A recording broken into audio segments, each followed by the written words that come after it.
Time to Shift, c'est le podcast qui éclaire sur les enjeux énergétiques et climatiques contemporains pour progresser vers une économie post-carbone.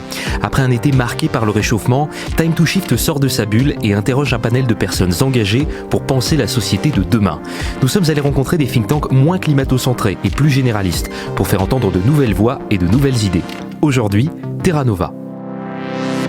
Think tank. Groupe de réflexion privé qui produit des études sur des thèmes de société au service des décideurs. À Time to Shift, on a deux thèmes, le climat et l'énergie. Et en France, des think tanks, il y en a pas mal. Alors, on en a choisi 3, arbitrairement, mais pas au hasard non plus. Il y a quelques mois, nous nous sommes entretenus avec Nicolas Goldberg, expert énergique et énergétique pour Terra Nova. Nicolas, c'est à toi. Donc, Nicolas Goldberg, moi je suis consultant dans le domaine de l'énergie depuis une quinzaine d'années dans une entreprise qui s'appelle Columbus Consulting et je suis au think tank Terra Nova, responsable du groupe énergie. Et Terra Nova, comment ça marche ? La manière dont je résumerais le fonctionnement de Terra Nova, c'est que c'est un think tank assez libéré, au sens où il y a beaucoup d'initiatives qui peuvent être prises sans que ce soit complètement validé en centrale et autres, quand bien même il y a évidemment un comité éditorial et des responsables pour l'énergie, la santé, le logement, la finance ou autre. Et après, la sensibilité du think tank est quelque part autour du centre-gauche. Voilà, parce que chaque think tank a un petit peu sa sensibilité politique. Alors, Terra Nova reste un think tank indépendant, c'est-à-dire qu'on n'est pas dépendant d'un parti politique. Ensuite, quand on regarde la sociologie des personnes qui sont à l'intérieur et la sensibilité de chacun, voilà, c'est plutôt du centre-gauche. Libéré, c'est un mot qu'on aime bien à Time to Shift. Libéré de quoi ? That is the question. Alors, rentrons dans le vif du sujet. Nicolas, c'est quoi la transition énergétique et climatique de ton point de vue ? Alors, il y a plusieurs choses. Effectivement, dans le réchauffement climatique, on a la question de l'atténuation. Donc, comment est-ce qu'on baisse nos émissions de CO2 pour atténuer la hausse des températures d'ici la fin du siècle. Et il y a l'adaptation, c'est comment est-ce qu'on s'adapte au fait qu'on a déjà un climat réchauffé et qu'on va déjà atteindre certains niveaux de réchauffement. On est déjà à plus 1 degré aujourd'hui, on sera à 1,5 demain, on ira peut-être jusqu'à 2 degrés. Déjà à 2 degrés, le rapport spécial du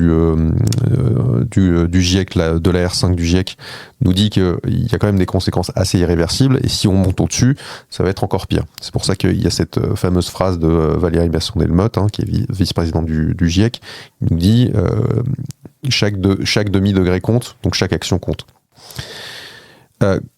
Comment est-ce qu'on va s'adapter dans notre économie ? Il faut bien voir que les énergies fossiles aujourd'hui biberonnent complètement notre économie.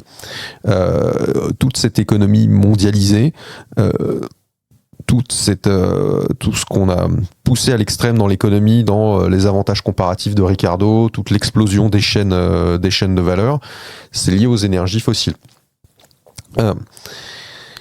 Ça, c'est plus possible demain. C'est plus possible demain. Et en fait, qu'on fasse le choix de la transition ou non. Parce que dans un monde à plus 3, plus 4 degrés de réchauffement climatique, le visage de l'économie mondiale n'est forcément pas le même, puisqu'on a beaucoup plus de perturbations des écosystèmes naturels, évidemment, mais de la façon dont on organise la vie sur Terre aussi. On a des perturbations politiques et géopolitiques qu'on voit déjà aujourd'hui, qui font que le libre-échange généralisé, c'est plus forcément possible. Donc, si on veut se débarrasser de ces énergies fossiles, tout en préservant une vie désirable sur Terre, il va bien falloir faire des choix. Il y a des choix de choses qu'on ne doit plus faire. Il y a des choix de choses qu'on doit faire autrement. Typiquement, l'organisation de notre société. Il y a moyen de préserver des services tout en réorganisant notre société de manière à mettre moins de pression sur les écosystèmes, donc l'énergie, mais aussi l'usage des sols, les matières. Donc, c'est regroupé en général dans un grand mot qui est la sobriété, énergie ou sufficiency en anglais.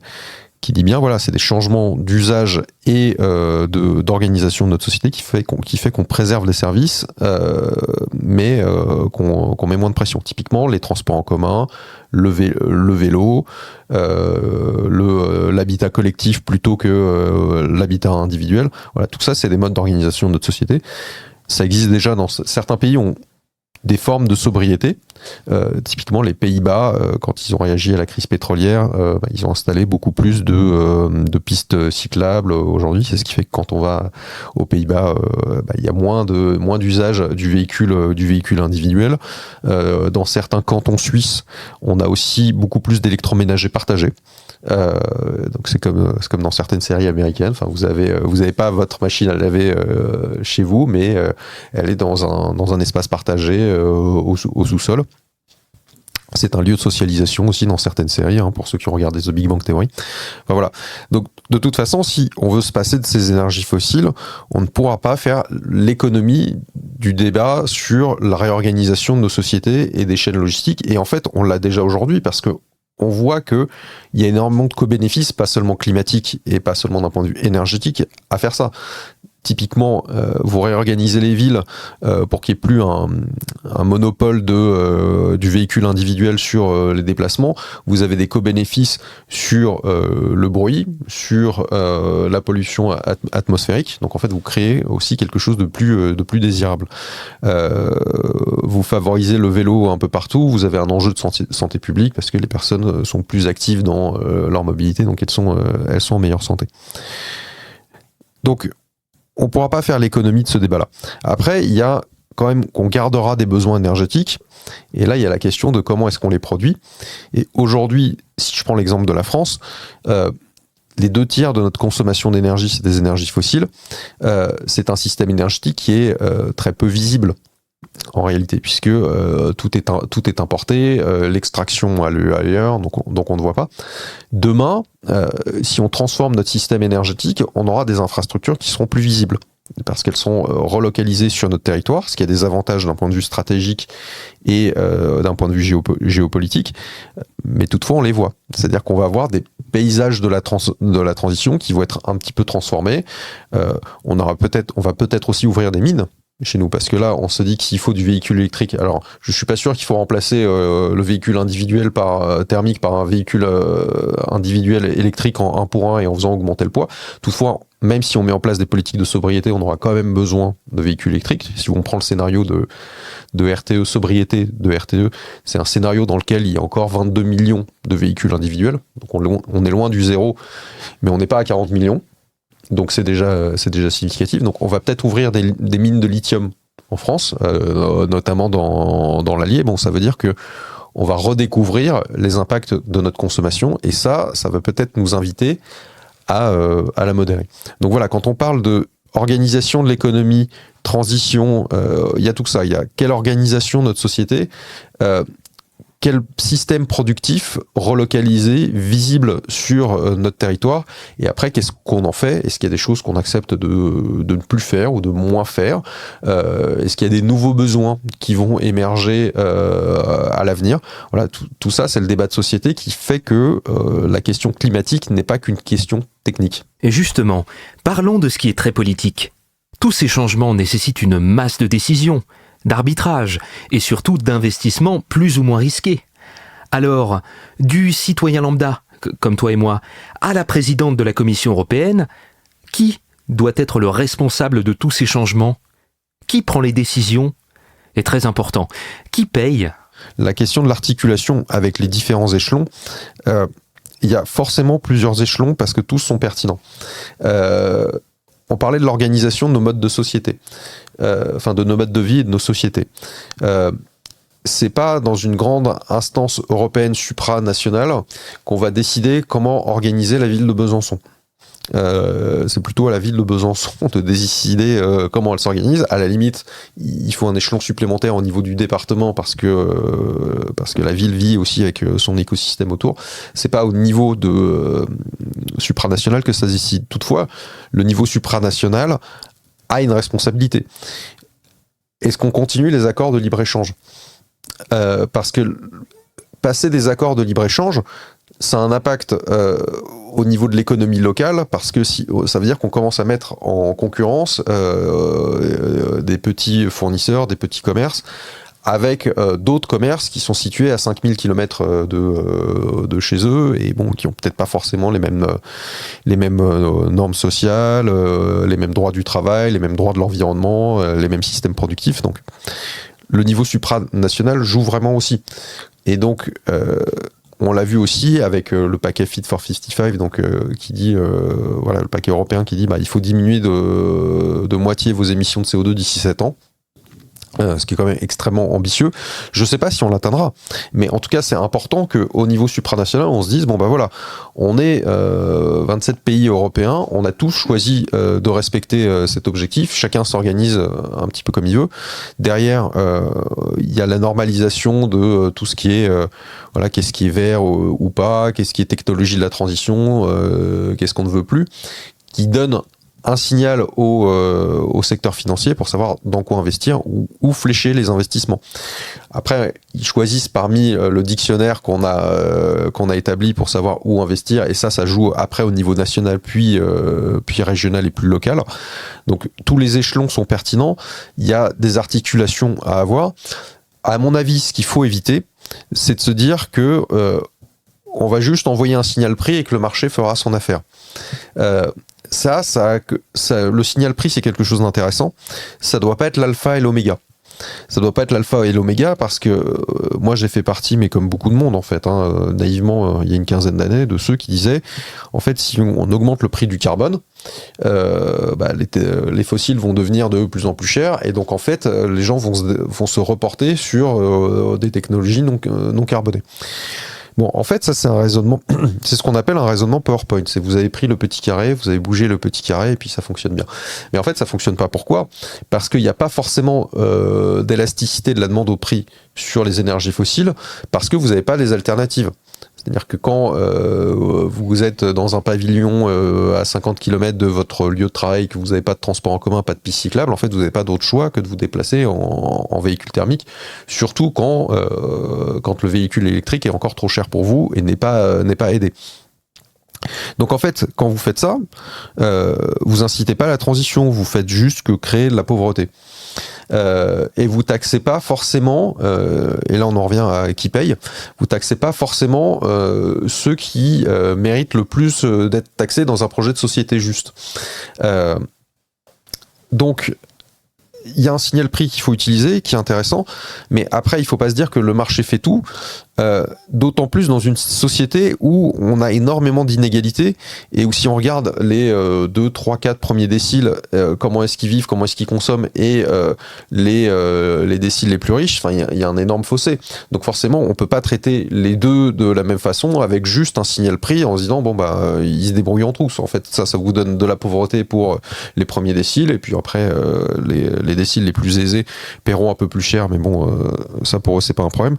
Donc il faut bien une planification derrière, il faut bien des objectifs nationaux, il faut bien que les entreprises soient incitées à aller vers les technologies de la transition, vers des activités plus responsables, et surtout il faut qu'on mette en place les alternatives. C'est là que la neutralité carbone, au-delà des technologies, c'est un projet de société, parce qu'il faut mettre en place les alternatives, il faut voir qui on aide comment. On a le sujet là aussi avec les ZFE. Donc les zones à faible émission, où on se dit les zones à faible émission, c'est bien sur le principe, mais par contre dans l'application, ça veut dire qu'on pourra rouler avec un gros SUV électrique en pleine ville.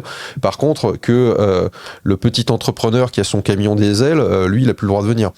Ce qui pose un double problème, c'est que lui déjà, il y peut rien, et il a pas forcément les moyens de convertir son camion diesel à un électrique ou quelque chose de moins polluant. Et surtout, si dans une ville, vous avez plus les entrepreneurs qui viennent avec leur camionnette, ça va être compliqué de trouver un plombier. Donc là, on crée pas un mode de vie désirable. C'est en ça que c'est un projet de société, et il va falloir prendre en compte toute la complexité, toutes les inégalités de notre société pour arriver à faire ce projet de transition et le rendre désirable. Et ça se joue à tous les échelons. Tu nous as parlé inégalité. Restons dans le sujet. L'inégalité est peut-être le trait de civilisation le mieux partagé dans le monde. À l'intérieur des pays, comme entre pays, nous sommes inégalement riches, mais aussi inégalement émetteurs. Et là où ça devient croustillant, c'est que depuis quelques années, pour parler des émissions de gaz à effet de serre, on observe que ce qui compte le plus, désormais, ce n'est plus la nationalité, c'est le niveau de richesse des individus. Et c'est le très sérieux rapport du World Inequality Lab qui le dit.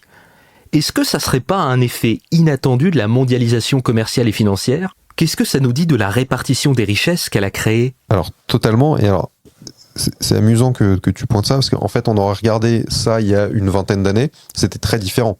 Il y a une vingtaine d'années, les États en interne étaient beaucoup moins inégalitaires. Par contre, il y avait beaucoup plus d'inégalités entre les différents États. Et avec la mondialisation qui s'est opérée depuis le début des années 2000, en fait, il y a une convergence progressive des niveaux de vie au niveau des États. Par contre, au sein des États eux-mêmes, il y a eu plus d'inégalités, comme tu le pointais.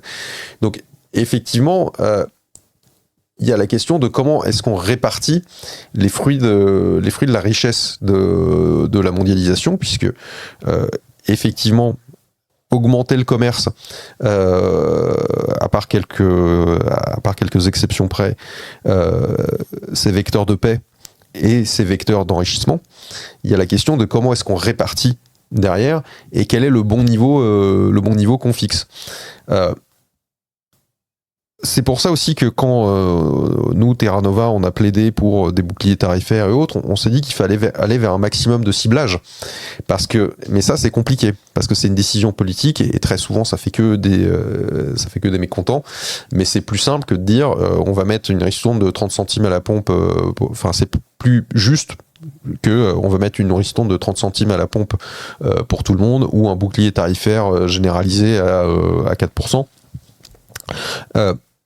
Parce que ça, c'est des mécanismes qui coûtent cher et qui profitent à tous indifféremment, donc qui, selon nous, ne sont pas souhaitables dans une société juste, en réalité. Donc, il y a la question de comment est-ce qu'on répartit les richesses, sachant que aujourd'hui, la principale source d'inégalité, c'est le capital, plus que le travail. Donc, comment est-ce qu'on répartit les fruits de la richesse ?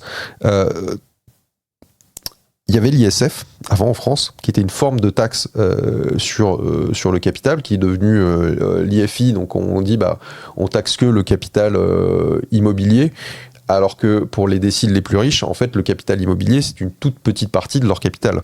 Le vrai capital étant le capital financier. Il y a une vraie question de comment est-ce qu'on répartit ce capital. J'ai pas forcément la réponse.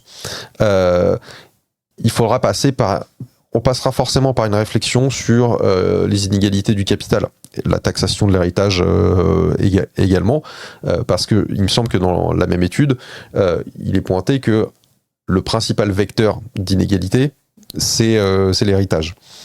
Donc la question se pose de effectivement comment est-ce qu'on répartit le capital, comment est-ce qu'on l'utilise, comment est-ce qu'on le taxe, comment est-ce que on fasse en sorte que tout héritage soit profitable à une transition juste. C'est une vraie question politique en fait. Le rapport du World Inequality Lab dont on te parlait propose de taxer un bien très polluant, majoritairement utilisé par les plus aisés. Il s'agit bien sûr de l'avion. Et toi, taxer le rêve d'Icare, tu en penses quoi ? Alors l'avion, c'est un exemple extrêmement intéressant qui illustre bien ce qu'on dit, parce que l'avion, si on regarde à l'échelle mondiale, c'est extrêmement peu d'émissions de CO2, c'est quelque chose comme 2 ou 3%. Par contre, si on regarde à l'échelle individuelle, il y a moins de 10% de la population mondiale qui prend l'avion. Donc en fait, si on rapporte les émissions de CO2 à l'individu, ce qui moi me semble le plus juste, l'avion fait complètement exploser les émissions de CO2, et même si on regarde dans les 10% qui prennent l'avion, en fait, il y a une petite partie qui explose, qui est surreprésentée dans les émissions de CO2 de l'avion parce qu'ils le prennent tout le temps. Et là, ça nous amène sur le débat des jets privés, en réalité. Et effectivement, il y a un vrai sujet là-dessus. À une époque, et surtout dans les think tanks de gauche, on se disait, c'est pas grave que certaines technologies, certains services, certains usages soient réservés à une petite frange de la population au début, parce que ça permet d'amortir la création, les R&D, tout ça, puis ça se démocratise petit à petit. Ça a été le cas par exemple pour le véhicule individuel, hein. Tout le monde n'avait pas un véhicule individuel à une époque, puis petit à petit c'est bon, tout le monde l'a eu. Et nous on trouvait ça bien, parce qu'on se disait voilà, progressivement on va avoir accès à de plus en plus de services. Il y a quelque chose à revoir dans le contrat social de gauche où on dit on va créer toujours plus de richesse et du coup on va plus la répartir, et puis c'est pas grave si certains services sont faits que pour une petite population parce que derrière on va élargir, alors que là justement la dernière des choses à faire c'est d'élargir les voyages en avion. Donc là on a un vrai sujet où il y a deux types de solutions qui s'affrontent, parce qu'en fait aujourd'hui, il n'y a pas un seul scénario neutre en carbone qui se fait à voyage en avion constant, et il y en a encore moins avec une croissance de l'aviation. Parce qu'aujourd'hui, on a quelques solutions qui ne sont pas à l'échelle pour l'avion, mais ce qu'on sait, c'est que le temps qu'elles soient à l'échelle, il faudra que les trajets en avion aient diminué, sinon ça ne va pas le faire du tout. Donc derrière, comment on fait ? Il y a deux sujets qui s'affrontent. C'est soit on renforce le prix de l'avion, mais dans ce cas-là, on le réserve encore à une élite, et qui plus est une élite de plus en plus petite, et qui va payer de plus en plus cher. Soit on va avec de la norme. Donc de l'interdiction, l'exemple extrême de ça étant de dire voilà, il y a tant de trajets par avion possibles par an, donc on tire au sort qui a le droit d'aller dans un avion. Bon, je suis pas sûr que ce soit la bonne solution, je vois pas comment ça marche, mais on a un vrai sujet là-dessus. Donc voilà, en fait l'avion c'est assez représentatif de la transition énergétique avec la justice sociale. Il y a une dernière chose dont on peut parler, c'est qu'en France, on a dit qu'on allait interdire les vols en avion s'il y a une alternative possible en train. Bon, là où je suis déçu, c'est que je sais qu'on va pas aller au bout de... Ça doit concerner peut-être 5 trajets en France, donc c'est ridicule. Moi, je pense qu'on a loupé une occasion de faire quelque chose de bien en disant, voilà, en fait, l'avion, quand il y a une alternative en train, non. Et il y avait une exception qui avait été faite pour ça, c'est les jets privés. En disant, non, en fait, avec un jet privé, vous avez le droit. Enfin, c'est complètement aberrant. On dit, vous n'avez pas le droit de prendre l'avion sur un certain trajet, sauf si c'est un jet privé. Enfin, c'est le contre-exemple total de ce qu'il faut faire. Pas pour des questions d'émissions de CO2, mais pour des questions de représentation sociale. Donc, les représentations sociales sont extrêmement importantes. L'empreinte carbone individuelle est importante à prendre en compte. Il ne faut pas regarder juste les émissions de CO2 au global, parce qu'en fait, après on peut regarder, les véhicules diesel, c'est 5%, donc il ne faut rien faire. Oui, telle chose, c'est 3%, donc il faut rien faire. Bon, là, tu additionnes des petits pourcents, puis à la fin, tu fais jamais rien. Non, il y a un sujet avec l'avion qui passera par de la norme, qui passera par des alternatives à construire, notamment avec le rail. Et après, voilà, il faudra aller vers des interdictions quand les alternatives sont possibles, mais avec une représentation sociale juste. C'est-à-dire on n'interdit pas l'avion sur certains trajets pour autoriser les jets privés, quoi. À Time to Shift, on ne connaît pas tous les arguments qui ont poussé le gouvernement à protéger résolument le secteur des jets privés. Mais on se dit que la spécialisation industrielle tricolore dans les machines volantes n'y est peut-être pas pour rien. D'Airbus à Dassault, c'est une portion non négligeable de nos exportations et de notre PIB qui est dédiée au secteur. Or, avions, vélos ou carottes bio, tout se vaut dans le PIB. Est-ce qu'au fond c'est ça le problème ? Doit-on se débarrasser du principal gouvernail des économies modernes ? Le PIB, c'est un très bon indicateur qui permet de faire des comparaisons entre pays et qui permet de mesurer l'agitation économique. Donc, moi je fais partie de ceux qui pensent qu'il faut garder cet indicateur. Par contre, qu'il faut briser l'imaginaire qu'il y a autour. Faire croître le PIB, c'est pas une fin en soi. Et quand le PIB et inversement, quand le PIB est en croissance, c'est pas toujours vers quelque chose de souhaitable. Enfin, si le PIB croît et qu'on n'a pas de création d'emplois, on loupe quelque chose. À une époque, on se disait, il faut que le PIB croisse parce que ça crée de l'emploi. C'était peut-être vrai à une époque, c'est plus vrai forcément aujourd'hui parce que on a des gains de productivité, peut-être qu'on travaille plus aussi. Enfin, c'est pas toujours souhaitable, donc il faut largement le compléter. Et sur l'origine du PIB, il faut bien dire que ça a été créé à l'époque du Green Deal aux États-Unis pour mesurer l'efficacité des politiques publiques de relance. là, on n'est pas dans un contexte de relance. On est plutôt dans un contexte de transition où on regarde si notre économie va dans le bon sens, va dans le sens d'une diminution des émissions de CO2. Donc en fait, il faut compléter cet indicateur de plein d'autres choses qu'il faut regarder plus sérieusement et en brisant l'imaginaire autour de ce PIB en disant il faut absolument qu'il atteigne un certain niveau à tout prix. On a eu un président qui nous a dit j'irai chercher la croissance du PIB avec les dents. Il aurait pu dire j'irai chercher la croissance de l'emploi, le taux d'alphabétisation, la diminution du CO2 avec les dents. Enfin, il y a plein d'autres indicateurs qu'il aurait pu utiliser. Mais en fait, c'est un peu un indicateur dont le contrôle nous a échappé. Il est devenu presque religieux.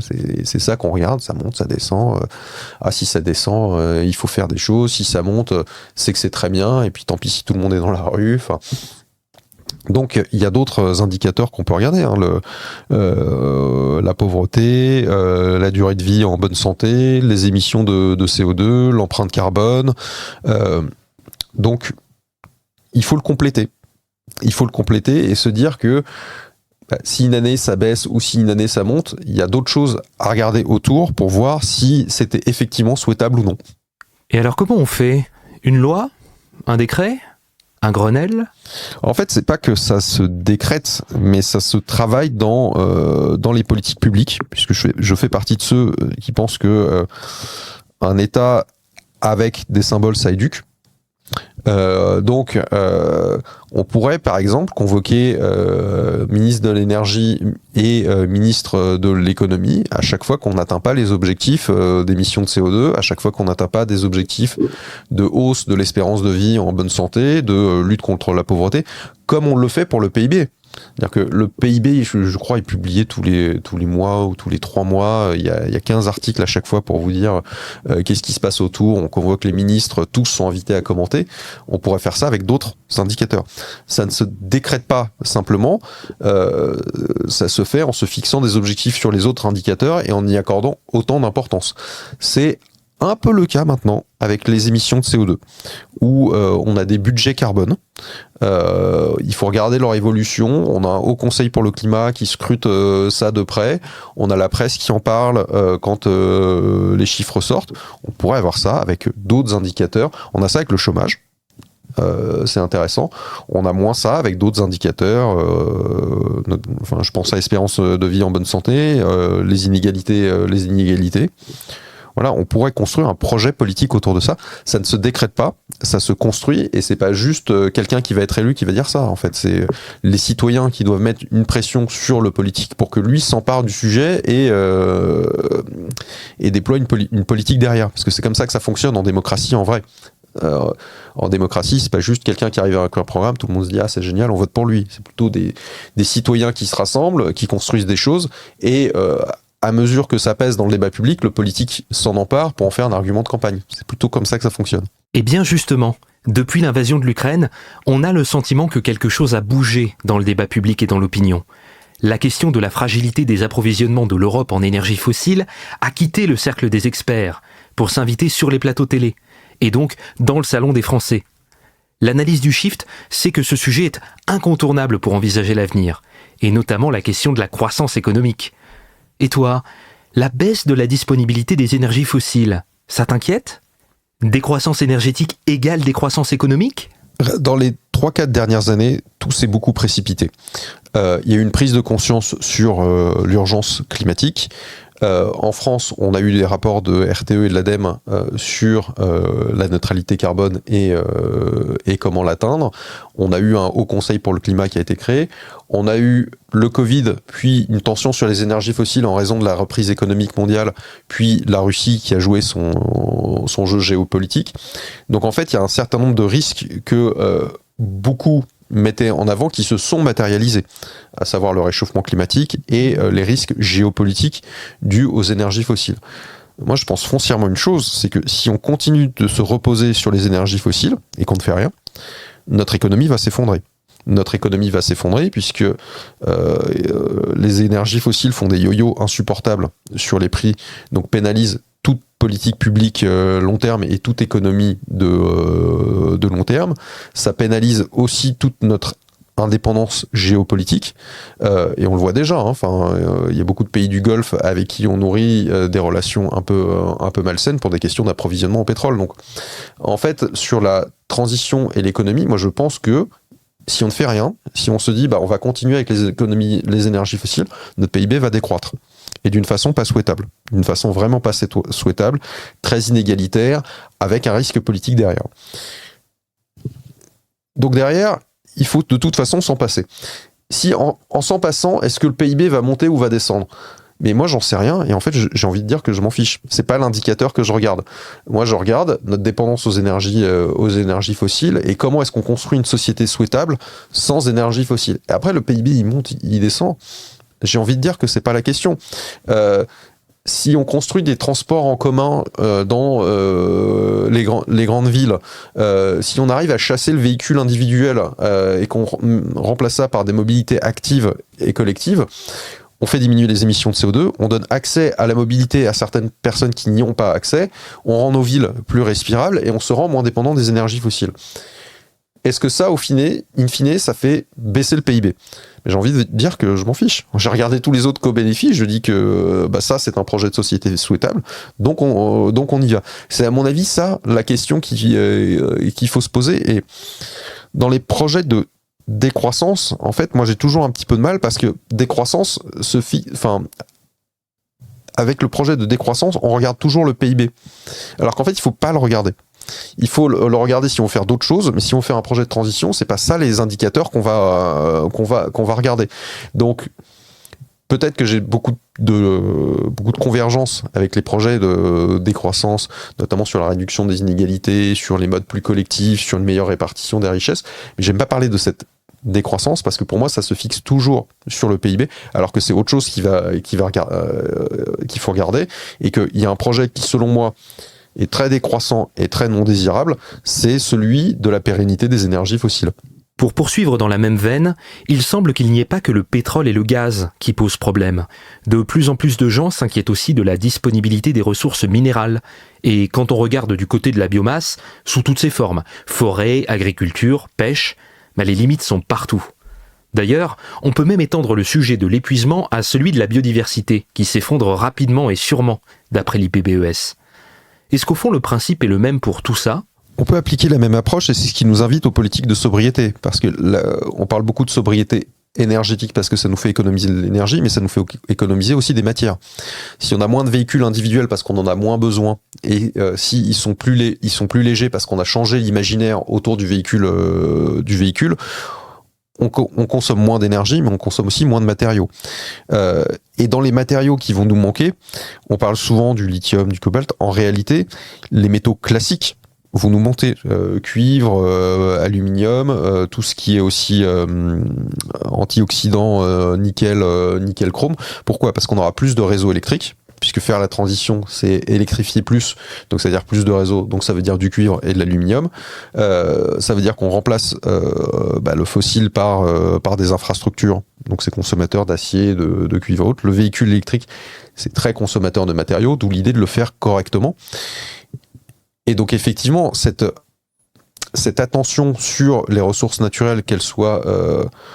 que ce soit la biomasse, que ce soit les métaux et autres, entre en résonance avec l'enjeu énergétique et la nécessité de réorganiser nos sociétés pour qu'on prenne conscience de cette rareté, pour qu'on prenne conscience de l'importance des représentations sociales, pour avoir une transition qui est réussie et juste. On se trouverait donc dans un tableau où énormément de ressources différentes, et nécessaires voire essentielles pour la vie de chacun, deviennent rares, voire insuffisantes. Est-ce que ça implique de remettre en cause la manière dont on distribue ces ressources et leurs usages ? Autrement dit, est-ce que les frontières de l'allocation des ressources par le marché doivent bouger ? Alors, dans ce qu'on s'est dit juste avant, le marché ne peut pas tout et il ne faut pas tout attendre du marché. Donc il y a forcément une part de planification, une part de normes sociales et de questions de répartition des ressources et richesses et comment est-ce qu'on préserve les services tout en faisant ça. Parce que si on dit juste vous allez plus pouvoir circuler, vous allez être assigné à résidence, personne n'achètera ce projet. Il faut le rendre désirable. Et en plus des questions de ressources, on a des questions de biodiversité.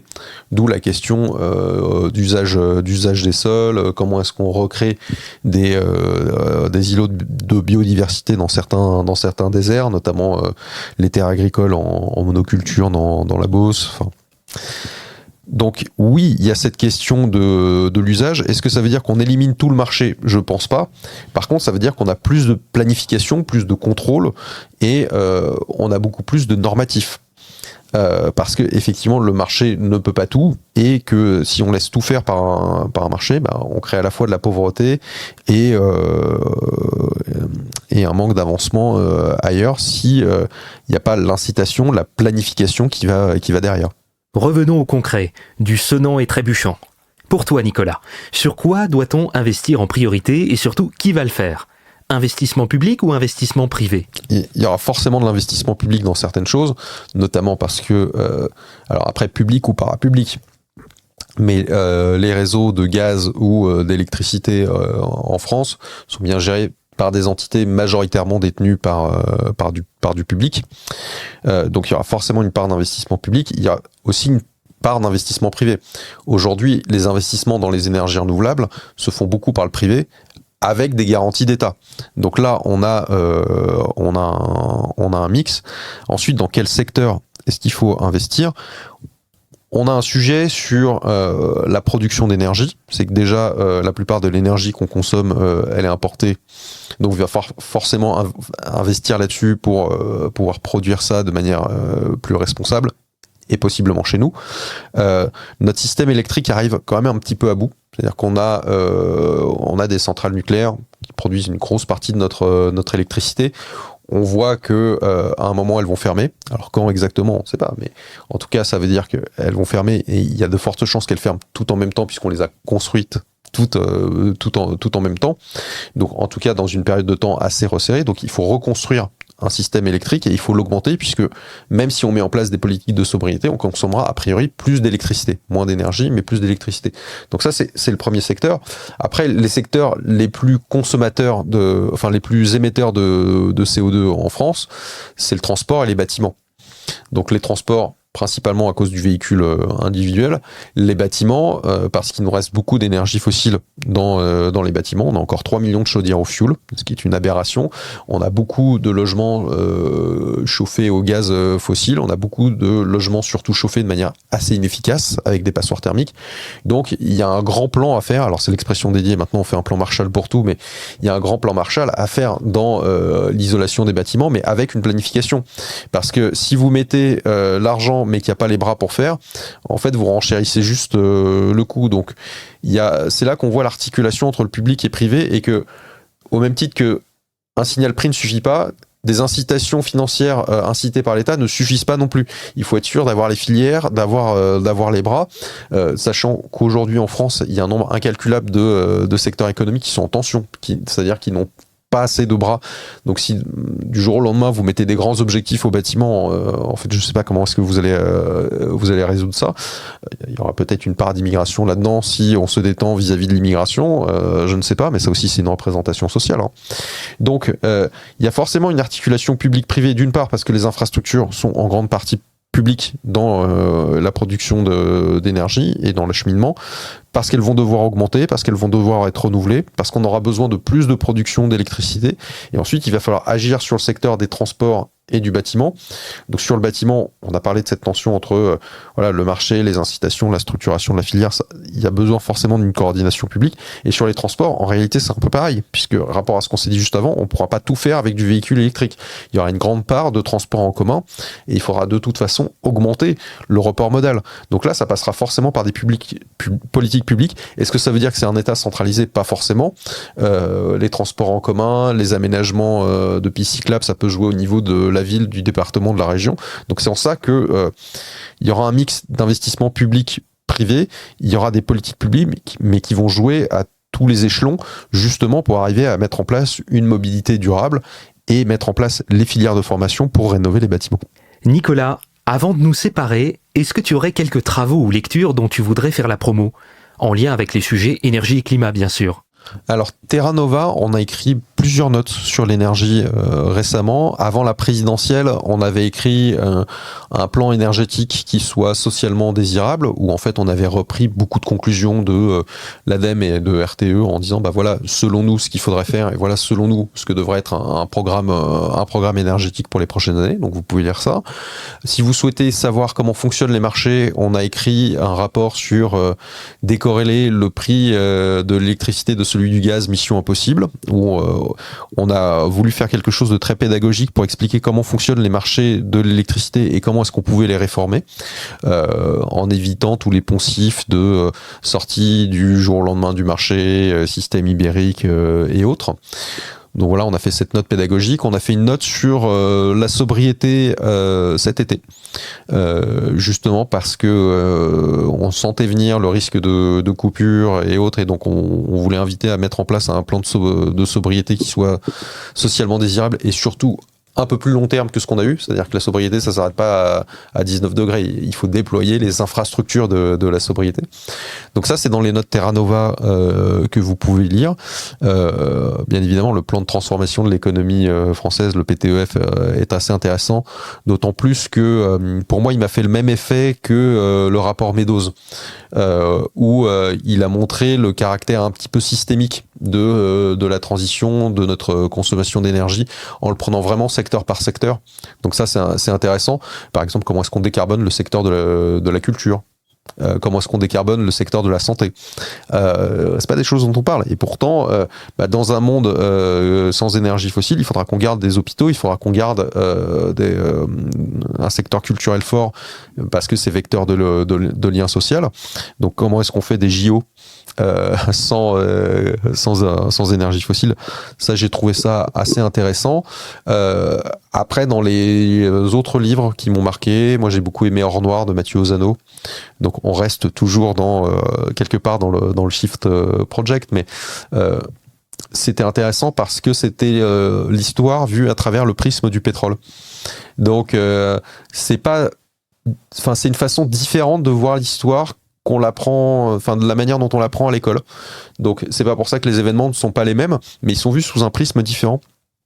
Et pour en avoir parlé avec beaucoup de professeurs d'histoire, ils font aussi un peu évoluer les programmes d'histoire comme ça, en disant on choisit plus une période, on choisit un thème et on regarde ensuite comment est-ce que ça évolue. Par exemple, la Méditerranée, parce que c'est un carrefour culturel, comment est-ce que la Méditerranée et les échanges ont évolué à travers le temps autour de cette mer. Voilà, et si je voulais conseiller un grand pavé, Gouverner le climat de Émile Dahan et Stéphane Écoute, si vous voulez savoir comment fonctionnent les COP, quelles sont ces arènes climatiques et politiques, qu'est-ce qui se joue derrière, pourquoi ça ne sert pas à rien, contrairement à ce qu'on peut entendre. Voilà, je pense que déjà là, ça remplira un petit peu votre bibliothèque et vos nuits. Je pourrais conseiller encore plein de livres, mais déjà ça, ce sera pas mal. Et oui, d'autant plus qu'il faut qu'on garde un peu de temps de cerveau disponible de nos auditeurs pour le podcast. Allez, Time to Shift, c'est fini pour aujourd'hui. Un grand merci à Nicolas Goldberg de nous avoir reçus. Et surtout, ne manquez pas le 3e et dernier épisode de cette série Nouveau Regard, dans lequel nous interrogerons Nicolas Dufresne et Guillaume Kerlereau pour l'Institut Rousseau. Le podcast Time to Shift est réalisé par les Shifters, les bénévoles du Shift Project. Ce think tank dirigé par Mathieu Ozano et présidé par Jean-Marc Jancovici a un objectif: faire progresser le débat et les actions pour une économie post-carbone. Un monde libéré des énergies fossiles et préservé du changement climatique. À très bientôt pour toujours plus de Shift.